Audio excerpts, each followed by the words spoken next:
Laika, Helen, Rogie, Jess. Oh, you say that. We have Kahoot tonight, Jess. Don't say I didn't warn you.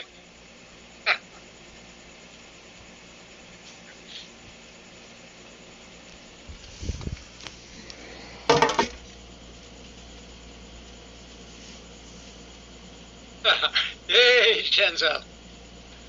Donabella, how are you? Renedith, good evening.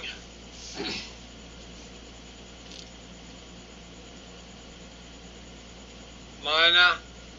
Raquel, I hope the weekend went for you all. You managed to get a rest. Have a good time with your family.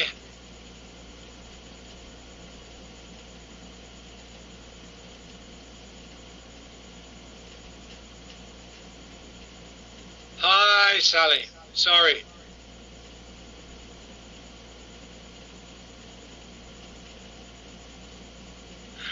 Thank you, Jess.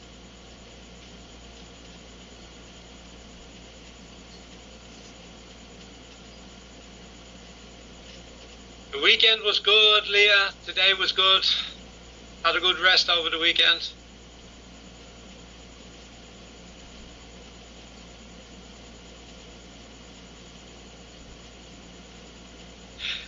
Kath, there will be a link sent in the chat, and also when the Kahoot screen comes up, there'll be a link to a QR code.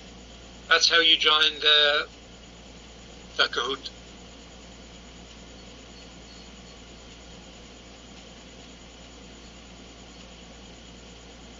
Leanne, is that it? Good evening. Glad you could return. And thank you all for turning up again. And the same to you, Wilhelmina.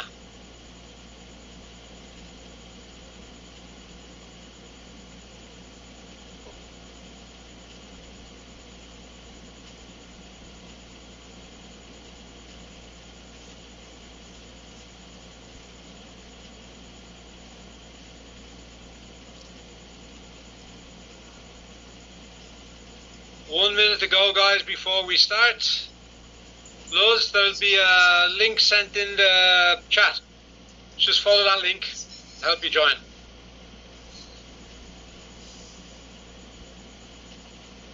Luz Viminda, I hope I got that right. Good evening to you. Good evening, Rosie, and hi to Jolly.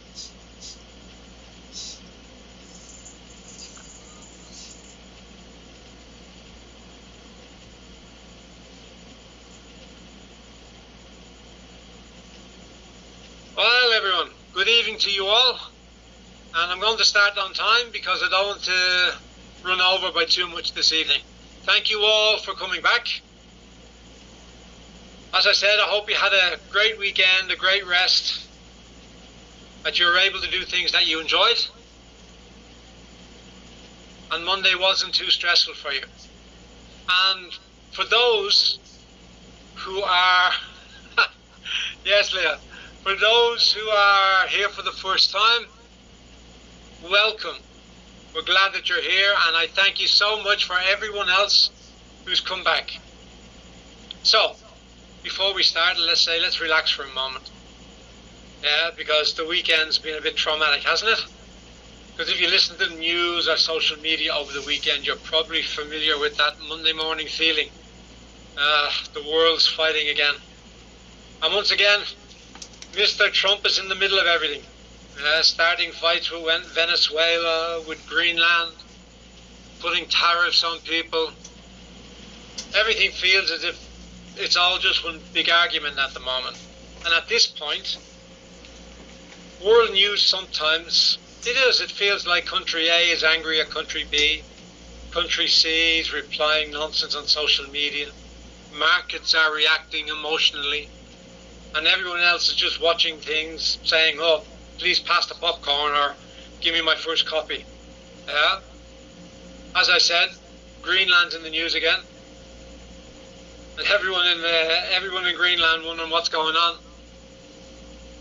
I don't know if you've seen the social media said, we've got our own ice here. We don't need any more. And Greenland being so small, doesn't have an army, they feel as if they don't have anything they can do to stop this nonsense. And honestly, when you look at how the world is behaving lately, you start to wonder, at this rate, should we just give out the Nobel Peace Prize in advance? Yeah? We'll let everyone just give it away to whoever they want. Because every few weeks it's beginning to feel like a speech, a comment, a headline, and suddenly markets panic, countries argue, trade wars trend, and everyone is Googling who's fighting now. Yeah? Sure, and you think, are we negotiating peace? Or are we auditioning for another season of Traitor or something? I don't know. And as for the Nobel Peace Prize Committee, probably saying just let's keep the trophy on standby. We don't know who needs it, yeah, or who doesn't. And the funny thing is, if you can call it funny, every time there's a big world argument, it's always described as serious, very strategic, yeah, coming on very strong. But from the inside, or from the outside, I mean, it looks to us like, oh, well, I'm winning this. No, I'm winning. Markets are saying things are getting bad. People like ourselves are just wondering, can the prices please stop going up? And this is why the internet doesn't even argue anymore. It's just turned into memes. Because when things get too loud, humor is the only way to stay sane. And this is exactly why on a Monday evening, especially since you've all decided to join us again and we've got new people coming on board, we wanted to slow things down a little. And while world leaders shout and real organizations stay calm, while headlines fight for space, real teams focus on structure. And while the world argues about winning, real growth is built quietly, step by step, with people who understand patience. So tonight, let's leave all the Trump jokes and the Nobel Peace Prize jokes to the news and people who can be bothered. Leave the trade wars to the headlines, and let's focus on what really matters here. Clear thinking, real participation, and long-term direction. If you agree with me, just give me a thumbs up. Yeah, because things that otherwise, if we worry too much, the war's just going to get us down. Excuse me. All right. Now that we've sorted out what's going on, let's get on with this evening. And honestly, some headlines don't even feel real anymore. You read them and you think, is this just politics? Is it a trade war? Or is it just one long episode of an internet drama? It's not as funny as Friends, unfortunately. But don't worry, because the Philippines is not on the list. No breaking news like Trump announces urgent interest in Manila traffic and jeepneys. So everyone here is safe. No emergency world summit is needed tonight. And I just want to say this clearly. Not all Americans behave like they're very strong, very confident, and very presidentially. Many of them are just as surprised by the headlines as the rest of us. Yeah. We laugh because humor helps. But behind the jokes, there's something real we all feel. The world today is noisy, it's fast, it's emotional, it's extremely sad and sometimes chaotic. Big countries fight, trade rules change, market swings, and social media makes everything louder than it needs to be. And in moments like this, everyone quietly hopes and prays for the same thing: less fighting, less chaos, more stability, more peace. Because a calmer world is better for everyone, for our families, for our fellow workers, for our businesses, and for all our futures.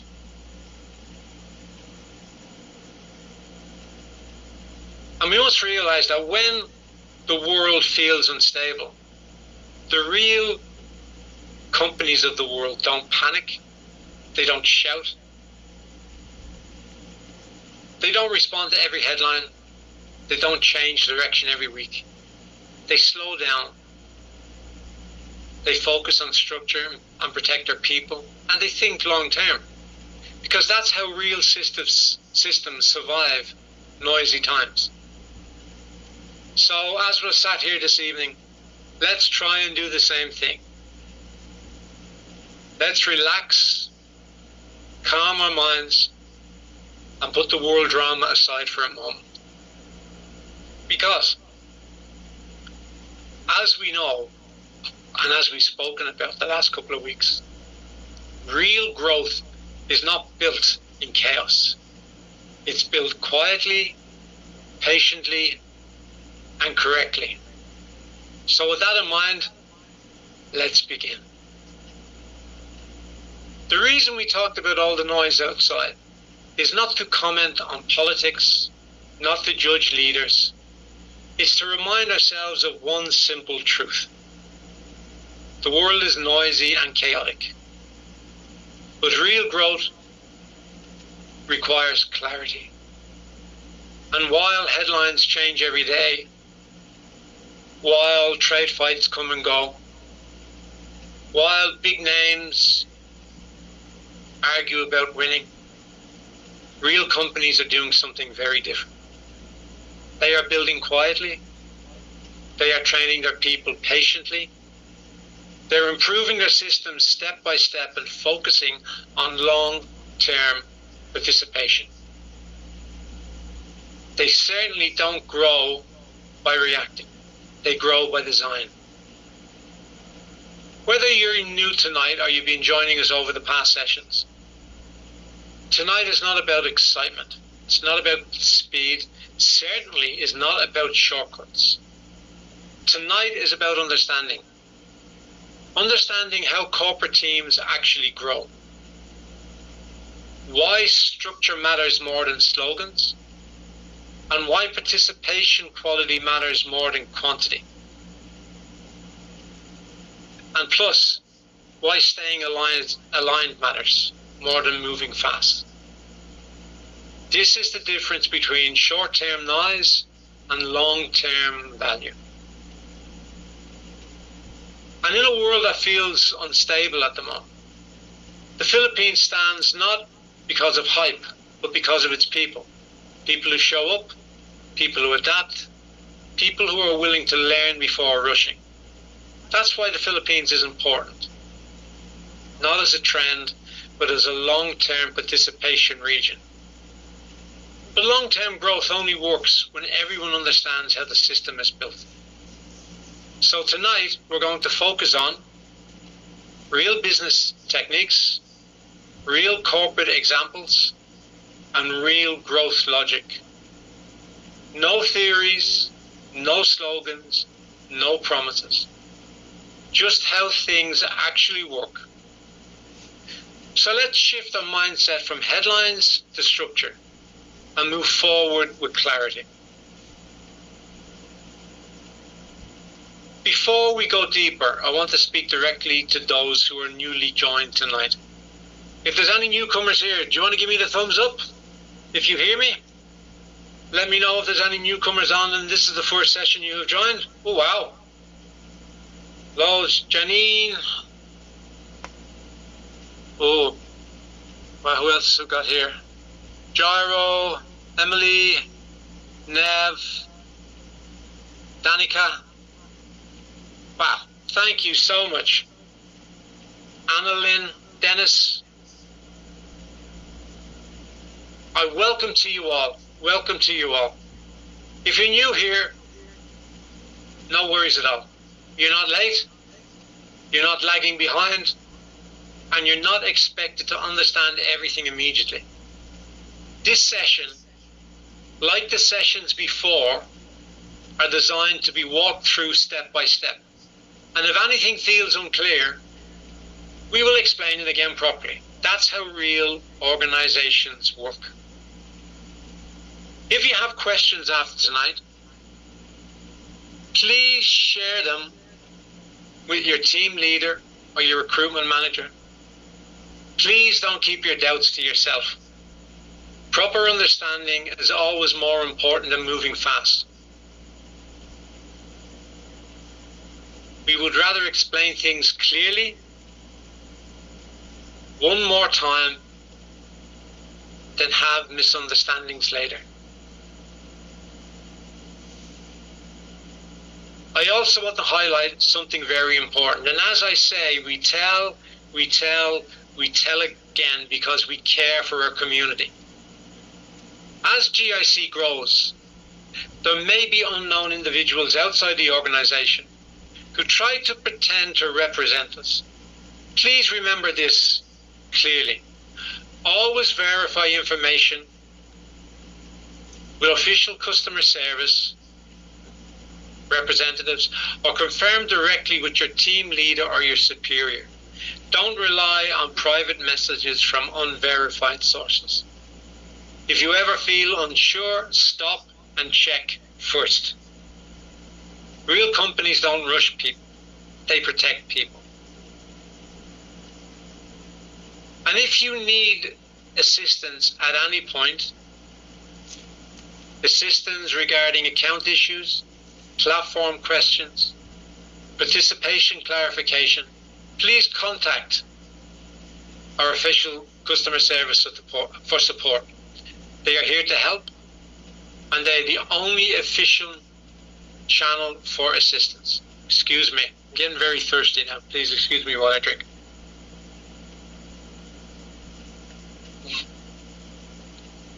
So whether you're new or whether you've been with us for a while, take your time, ask the questions, verify the information, because clear understanding builds real growth. So, with that said, let's continue and walk through our core topics together. Let's talk about how growth really happens inside companies. As I said earlier on, no theory, no slogans, no hype, just actual corporate logic. One of the biggest misunderstandings people have about growth is this: if we move faster, we grow faster.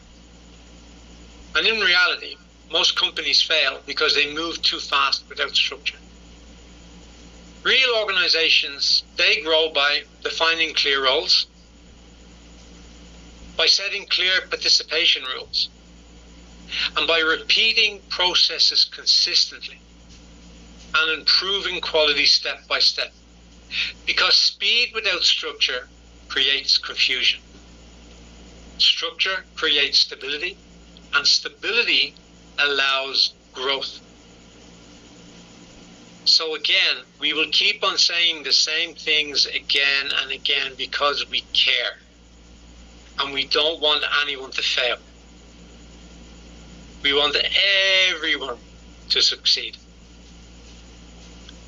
In corporate systems, participation is not optional behavior. It is the foundation of everything. And real participation means showing up consistently, following defined processes, completing tasks correctly. In addition, it means communicating through proper channels.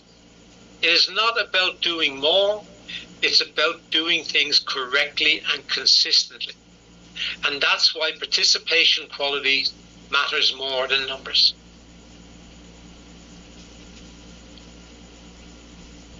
Let's see, Melanie. Oh, we have to look into that, Melanie. Thank you. Thank you, Gina.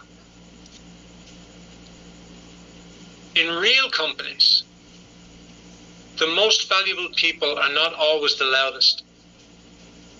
The most valuable people are the ones who stay aligned, who learn the system, who improve over time, and don't disappear when things feel slow. Growth takes time because systems need time to prove stability. That's why staying matters more than rushing. And let's be practical. Most corporate teams grow in layers, not all at once. Everyone must understand how the system works.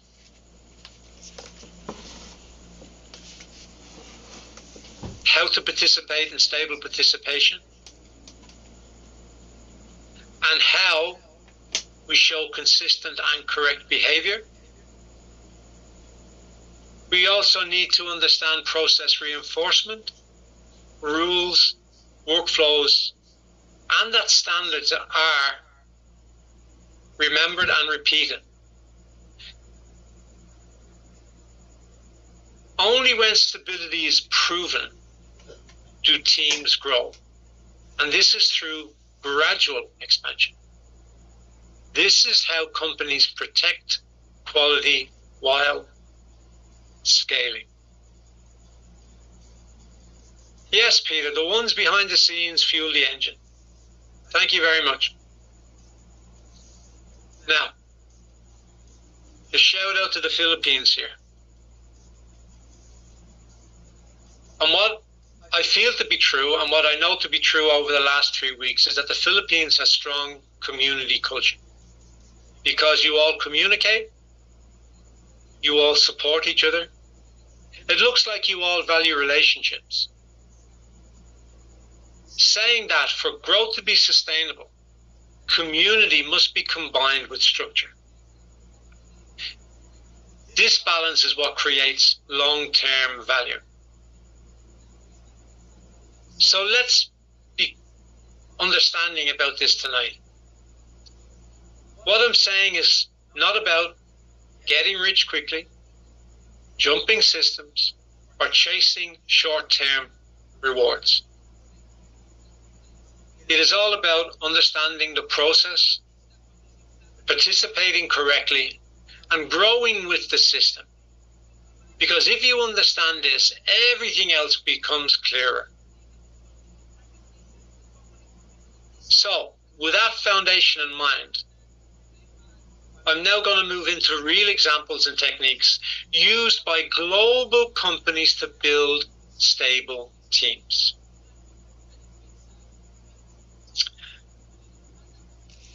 And I want you to understand this and hear what I'm trying to say. This part connects directly to how participation works here. So I'm going to continue if that's okay. Have you been with me so far? You understood everything I said? Yeah? Because we don't want to leave anyone behind. Okay, that's great. That's great. Thank you so much for your replies. And at least I know that you're hearing me as well, which is great. So, at this point, we still hear some newcomers asking one common question. Why is there a contract deposit? So I want to address this clearly and simply so there is no confusion. The purpose of a contract deposit is not a fee and it's not a punishment. It exists to safeguard all parties involved.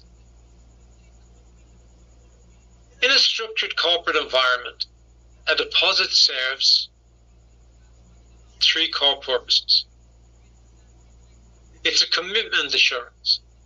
It confirms that the participant is serious about the participation and able to follow the agreed process. It's a delivery protection because it ensures that the assigned data tasks can be completed correctly, responsibly, and on time. And then it's a form of risk control. It protects the platform, the client, and the participant from incomplete, careless, or abandoned work. And this is standard corporate practice worldwide.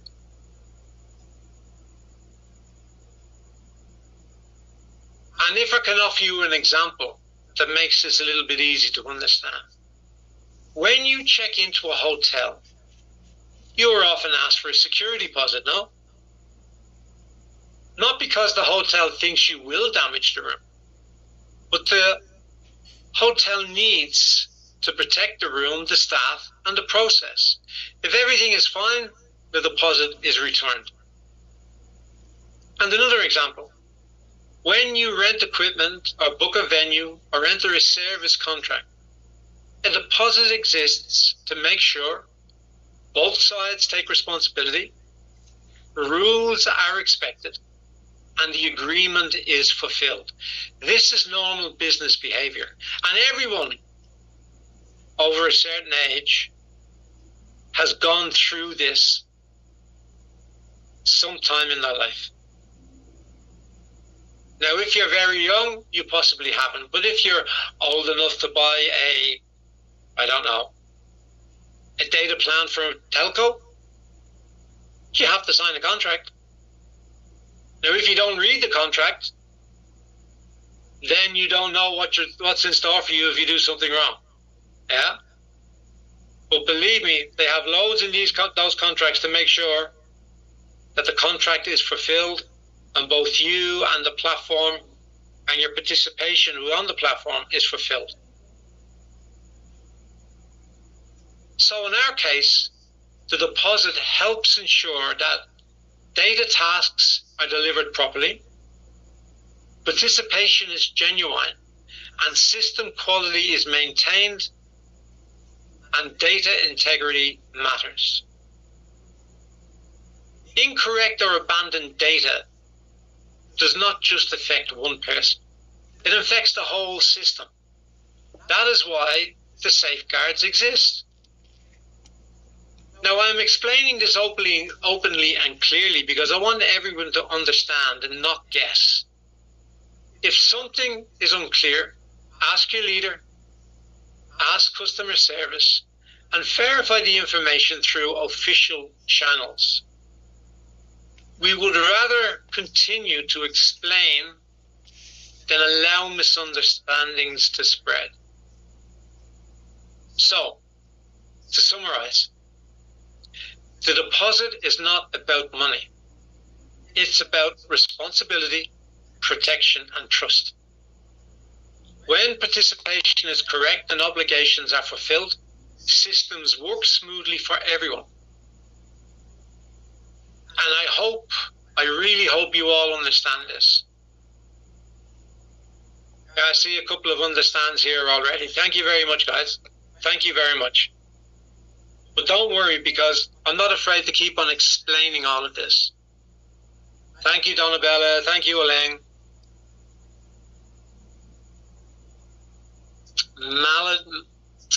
Madeline, Donato.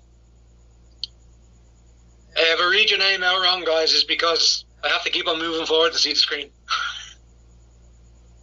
Thank you so much for your replies. Now that we've clarified the purpose of safeguards, like the contract deposit, I want to connect this back to how real corporate systems grow. In professional environments, growth is never built on trust alone, never built on assumptions. It is built on clear rules, defined responsibility, and mechanisms that protect everyone involved. Because safeguards are not barriers to growth. They are what allow growth to happen safely. In small, informal setups, people sometimes rely on verbal promises or good intentions, which is okay when you're small, but even then it creates problems, as we all know.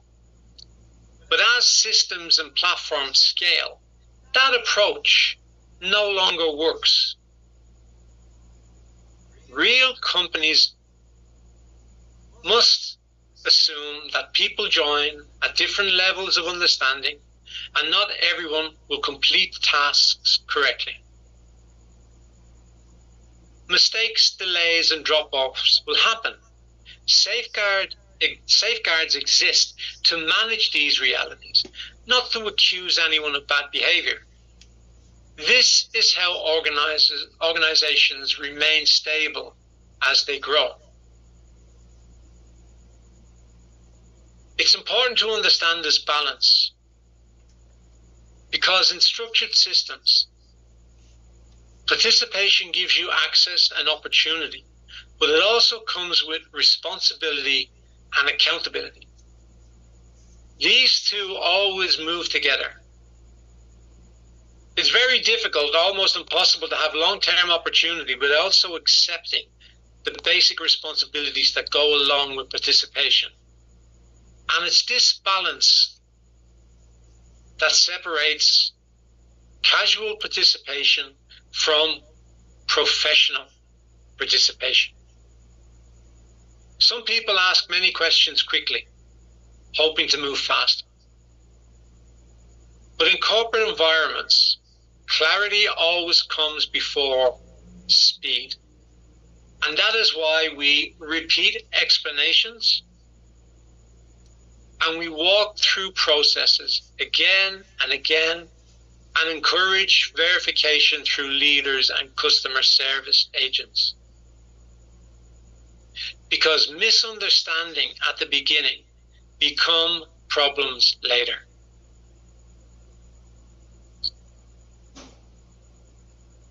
As you've heard or as we've discussed over the last 2 weeks, for growth to be sustainable, everyone must be aligned on the same understanding or with the same understanding. That means leaders explain clearly, participants ask responsibly, customer service personnel confirm officially, and information flows through proper channels. This alignment is what protects the system and the people inside it. So as I continue tonight, please keep this mindset in place. Systems are designed for long-term safeguards to protect quality.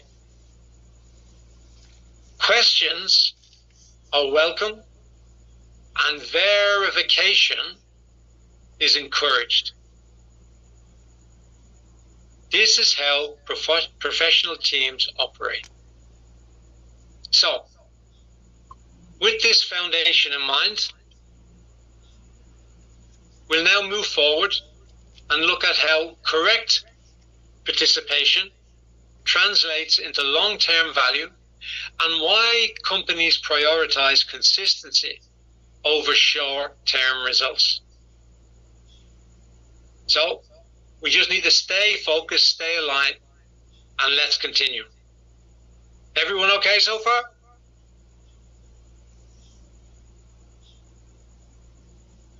That's great. Thanks a lot, guys.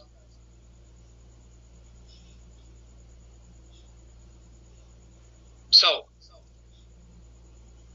to completely understand why structure, safeguard, and correct participation matters, we need to look at how real companies operate at the highest levels. Not startups chasing hype, but organizations that perform consistently under pressure. So I'll give you a real-world example that many of you will recognize. Some of you mightn't, but many do. Ferrari, the car brand. When people hear the name Ferrari, what's the first thing that comes to mind? Speed, power, winning, great-looking cars. People will know that I've made it if I'm driving a Ferrari. But here's the truth most people don't think about. Ferrari isn't obsessed with speed first. Ferrari is obsessed with precision. Luxury, yeah, that's another one up. Oh, A12, luxury. Inside Ferrari, every part is checked. Every process is verified. Every role that's taken up in Ferrari is defined, and every mistake has consequences. Because at that level, one small error just doesn't slow you down. It can ruin everything. Ferrari doesn't say, let's rush and see what happens. They say, let's do it correctly every single time. And that's why they're still respected after decades. So, just to make sure you're on board with me, type Ferrari if you know the brand, but also type F1 if you watch Formula One. And you can also type both if you know Ferrari and you watch F1. Wow. Loads. So fast. Leah, Narissa, Gina, Christine, Elijah. Hi, Elijah. Anna, Christina, Mark, Peter. Wow. So you are listening. And if you don't really follow racing at all, that's okay. Just type Netflix. Yeah. Oh, Netflix now, both. Ooh. I see an awful lot of both. Okay, so we've got fans here, and yes, the Netflix people are honest, and I really, really respect that. That's actually how many people discovered F1 anyway. But let's talk about Formula One, F1. Most people see fast cars, famous drivers, dramatic overtakes, team rivalries, spectacular crashes. But what actually makes F1 work is not the drama, it's the system behind it. Now, some people might know, but Liberty Media bought over Formula One a few years ago now. And Formula One became even more structured.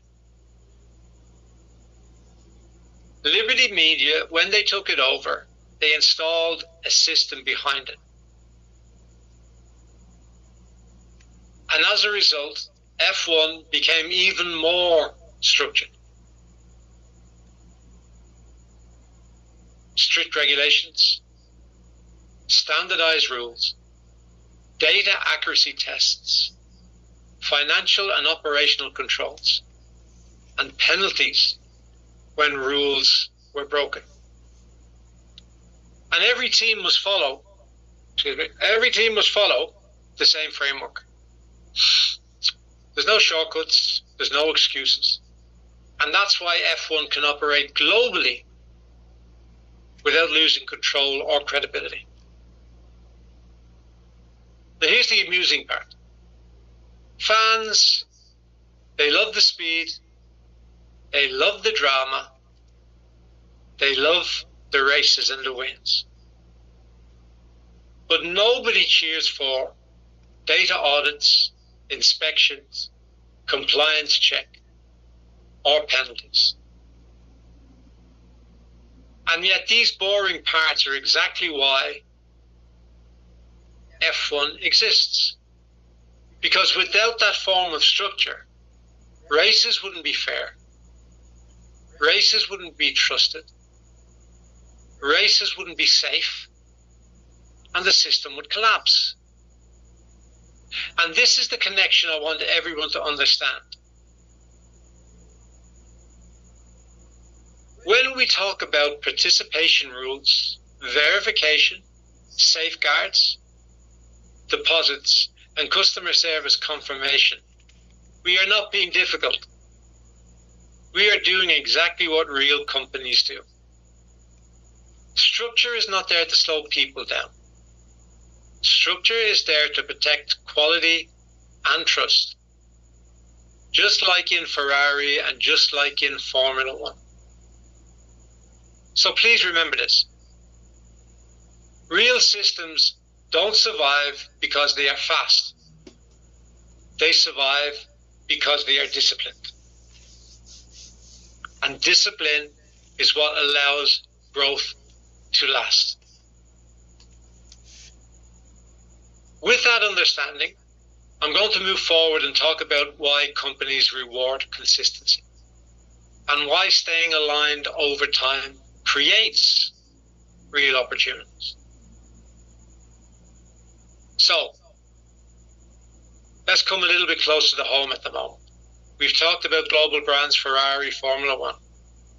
Now let's talk about Philippine companies that everyone here knows. Because real growth stories don't only exist overseas. Some of the strong examples are right here. So, quick question for everyone. Type yes if you've eaten Jollibee before. Second question, type too much if you've eaten it many, many times.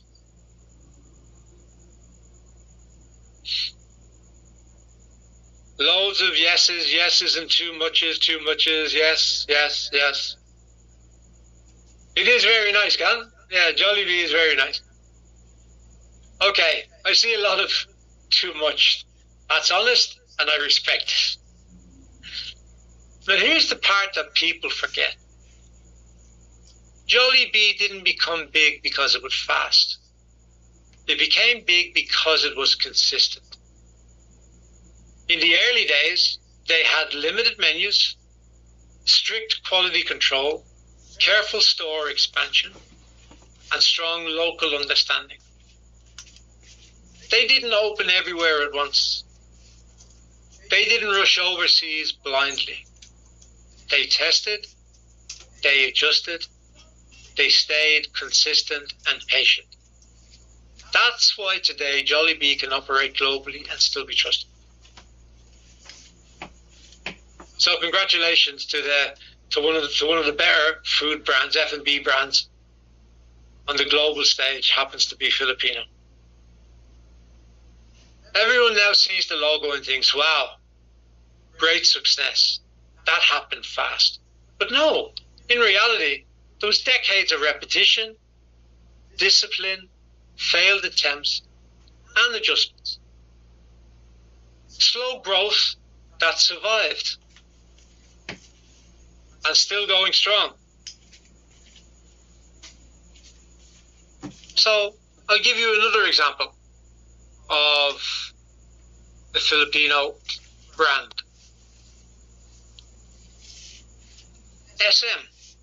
SM Group. Do you all know the SM Group? They're involved in malls, retail, banking, property, everything. But SM didn't start by doing everything at once. They focused on, oh May, congratulations. Well, someone just said they started with shoes. Mariesta, was it? They focused on one core business, operational discipline, and repeatable systems. Because only after stability was proven, they expanded. And this is how real conglomerates are built. Okay, another quick question. Type SM if you've been in an SM mall this month.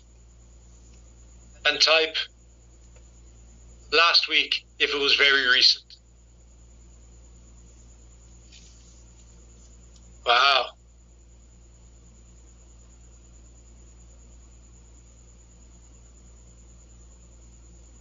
Ah, exactly. So many people.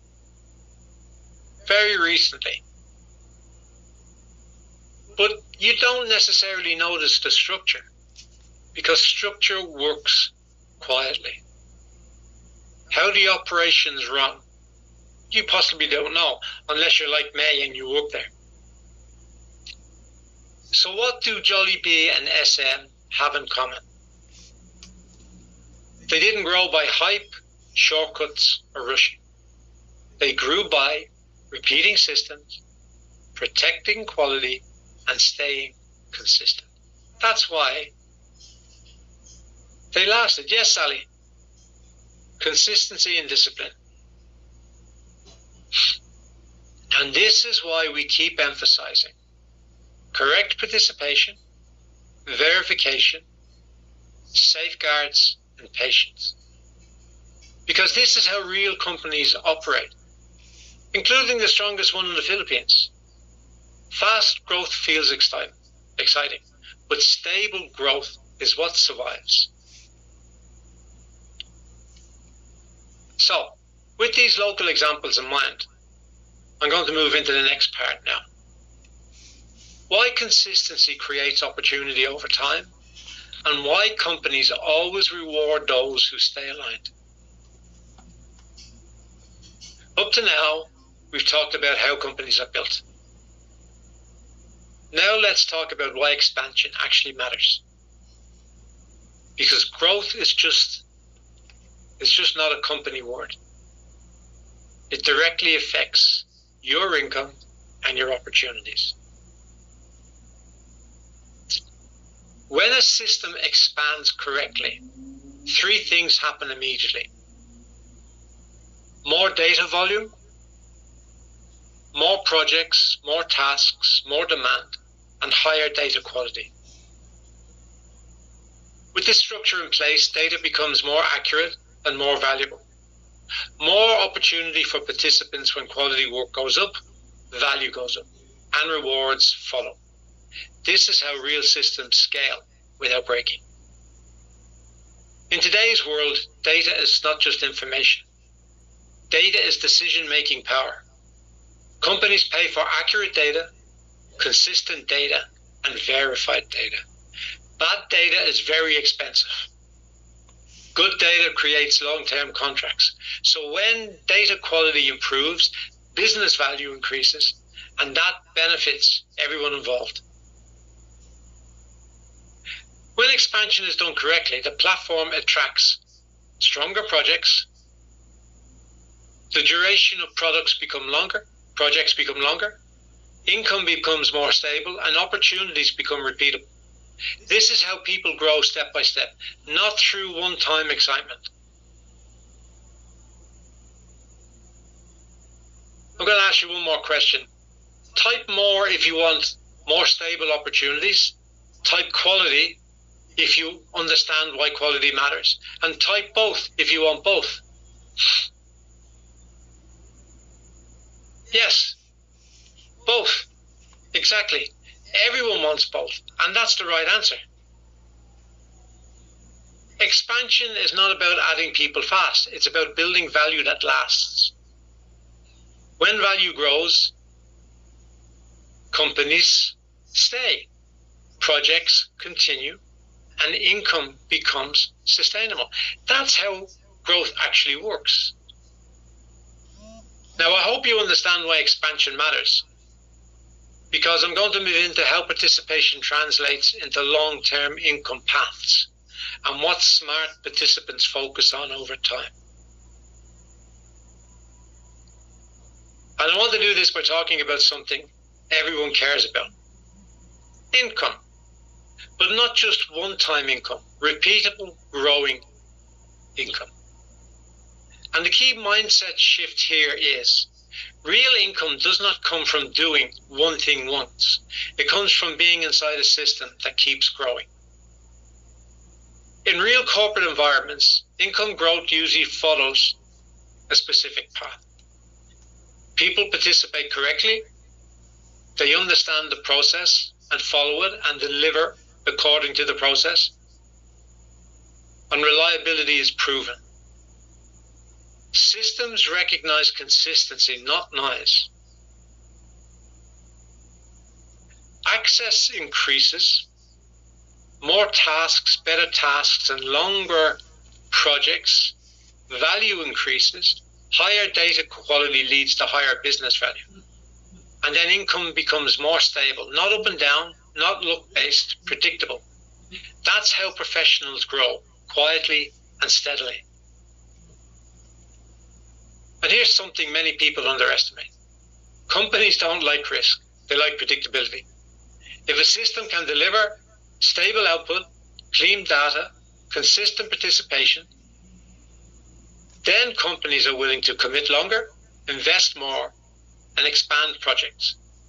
And when projects expand, income paths expand with them. Yes, Peter, that's how GIC is different from passive income platforms. Just imagine we have two participants. One joins us, rushes, disappears, and then comes back randomly. Well, nothing works out for them. But the other person, he shows up, he follows the rules, he improves slowly. Who do you think gets better access, better opportunities, and more trust? There's going to be always the second one. Not because they are special, but because systems reward reliability. I'm just going to have a quick check of the chat room now. Type step if you understand income grows step by step. Type stable if you prefer stable income over fasting. Type both if you want both.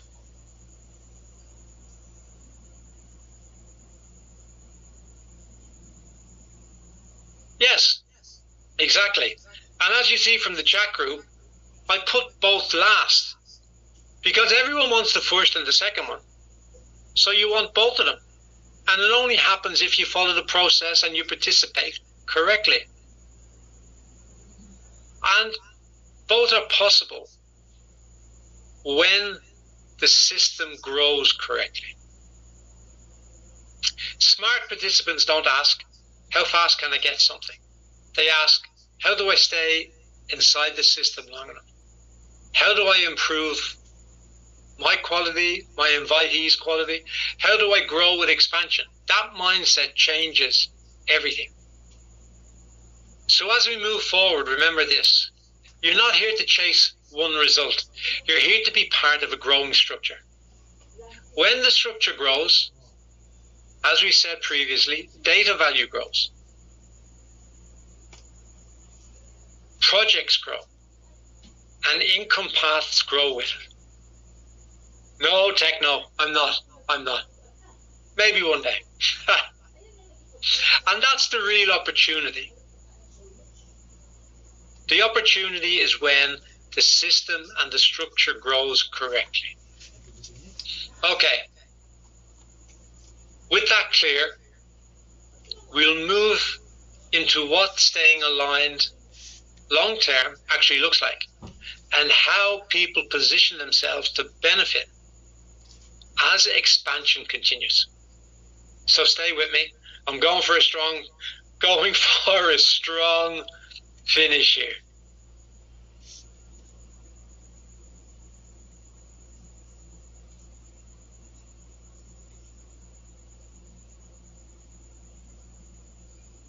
I want to introduce something to you. It's a little game plan going forward, a little challenge. Actually, it's a 60-day challenge. And it's a simple growth vision. Before we end tonight, let me leave everyone with one simple idea. Instead of thinking in years, instead of over planning 2026, let's think about the next 60 days. Now, there's no pressure, no competition, just commitment here. For the next 60 days, the challenge is just this. If we work at participating correctly, if we work at improving step by step, and if we work at staying aligned with the system, that's it. No rushing, no shortcuts, definitely no comparing with others, just steady participation. If you are able to complete this 60-day challenge, then first of all, big congratulations to you. Because that already puts you ahead of most people.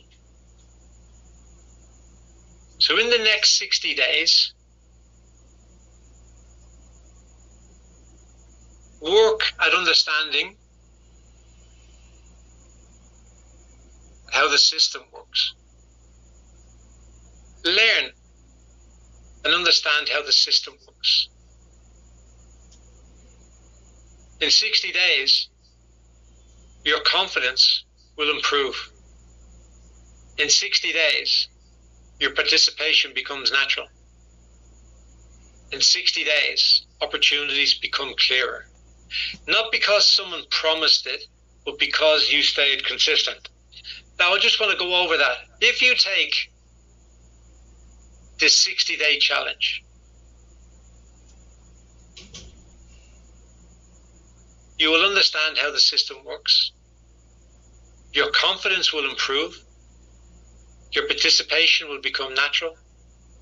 More opportunities will become clearer. Not because somebody promised it, but because you stayed consistent. Most people don't fail because they are incapable. They fail because they stop too early. And believe me, 60 days, 2 months, is enough to break confusion, build habit, and see real progress. That's why we use this time frame. Now let me ask you before we close. Just give me a thumbs up if you are willing to try the 60-day challenge.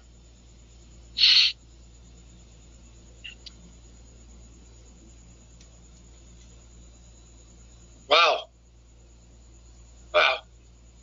So for all of you, to make it easier, you can type in "I'm in" if you're willing to try, or "I'll think" if you want to observe first. Wow. Thank you, Elijah. Thank you, Alvin. Thank you, Judy, coming in fast and strong. Faber Moore, thank you. Thank you, Leah. And again, as I said, for those who want to observe, you put in "I'll think." No one is going to think poorly of you because of it if you're a newbie. Very nice, Alex. I like that. And one more question. When you think about your 2026 wish list,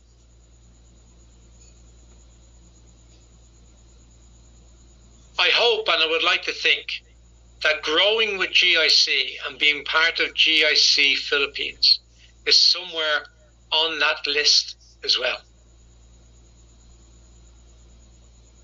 I really, really do. Now,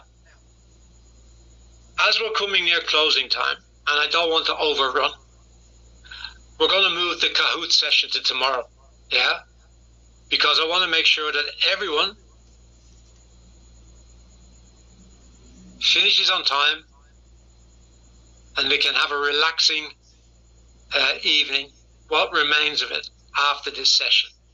So there will be a Kahoot, but it will be tomorrow. Now, as we end tonight, I just want to say to you, you don't need to decide everything today. You just need to decide what you'll do next. Quite a few of you, a high percentage of you, have said that you're going to try the 60 days and see for yourself. You'll be amazed at the results that you will feel. First at 30 days, and then at 60 days. I'm telling you now, you won't believe that you can accomplish so much. So I'm really looking forward to you all doing it. And I want to say that I encourage each and every one of you along the way. So as I said, we're going to move the Kahoot session to tomorrow. And we're going to keep it light and interactive because they're good fun. And depending on how many new participate, it's been a long day. Depending on how many new participants join, we may just do a short refresher or adjust the session to make sure everyone is aligned. But either way, we'll keep it clear and useful. So I hope you understood everything that I said tonight. I'm so grateful. We are so grateful that you all came back again. 440 of you turned up tonight on Monday night. It means an awful lot to us. And that gives us the encouragement to keep on moving forward and helping you as much as we can. Yeah? So, thank you for your time tonight. Thank you for your attention. I wish that you were able to rest well, take care, and you have a very good night, or what's left of it. God bless to you all. I pray you stay safe and well until I actually speak to you again tomorrow night. God bless. Bye-bye, guys. Oh, wow. Loads of people coming in.